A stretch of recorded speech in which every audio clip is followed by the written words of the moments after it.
ito po yung aking na-develop na enrollment data management system. So, isa po siyang macro-enabled Excel file. So, paano ko po ma-access yun? Dito sa desktop, click lang po yan. And then, mag-o-open na po ang ating file. And then, lalabas yung ating login form, which is, kailangan ng username and password. So, type ko lang yung username ko and password, LIS ko, and then, submit po. So, lalabas na yung login successfully. So, kung wala po tayong password dito, hindi natin ma-access itong enrollment system na to. So, itong enrollment system po na ginawa ko ay not to replace the LIS system natin. But rather, ang purpose is to generate quick count and summary report of enrollment during early registration and enrollment. So, magagamit po to sa mga sa early registration, pag-generate ng mga needed natin na data. So, meron po dito mga tab akong create, yung enrollment, kung saan makikita natin dito kung ano yung action na gusto nyong gawin dito sa ating Excel file. Tapos, itong data tab, kung saan naman dito mag-i-store yung mga data na na-enroll na natin.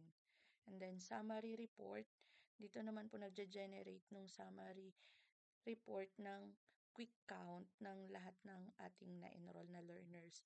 So, pwede natin yung i-print. Ayan, lalabas lang po yung print preview niya. And then, pwede na natin i-click yung print. Now, let's close the print preview. And then, let's go to class organization.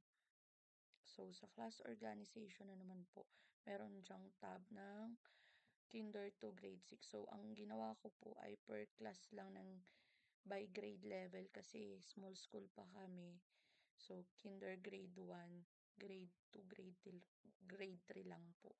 So, let's click yung kindergarten. So, nandyan na po yung una kong na-enroll kanina. May isa na akong mail. Ayan, mail. And then, user guide.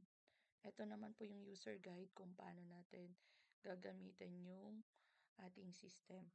So, balik po tayo dun sa enrollment. So, try po nating mag-search ng learner. Ayan po. Lalabas po dyan yung, ayan. Pag nilagay ko yung LRN, clinic ko yung LRN, lalabas na yung lahat ng data na nilagay natin na lalabas na ulit siya. So, clear. Mag-clear lang siya and exit. So, try po natin mag-enroll ng learner. So, kunyari, nag-type ako dito ng LRN na bago. Tapos, mali pala yung na-type ko. Okay, kunyari, naglagay na ako dito ng mail. Gusto ko siyang i-clear ulit ng all at once lang. Click lang natin yung clear. Ayan. So, enroll tayo. 1, 2, 3, 4, 5. Ayan, dinamihan ko na. And then, ang pangalan ay Abalos. Diyan. Grade level niya kunyari, Kinder. Tapos, male. Birthday niya ay 1/9/20. So, 5 years old. 1/8/20 yung birthday. And then, pagkalinawan. Guardian niya ay Mabel. And then, ang requirements ng sinabit ay complete. Then, click na natin yung submit. So, lalabas na po yung successfully enrolled. Okay. Then, click na natin yung exit. Tingnan natin kung pumasok yung ating data. Ayan, pumasok naman na po. And then, dun sa ating summary report, ilan ang learner natin naka-enroll? 2. Ayan. Sa class organization, kinder yung enroll natin, ayan po.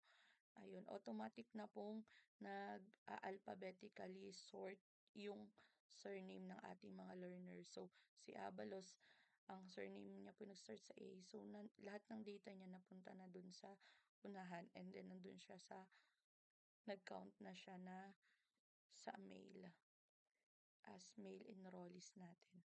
Ayun po. So, yun lamang po and thank you so much. Comment and suggest lang po kayo ng mga pwede ko pang idagdag dito sa aking na-develop na enrollment system. Thank you so much po.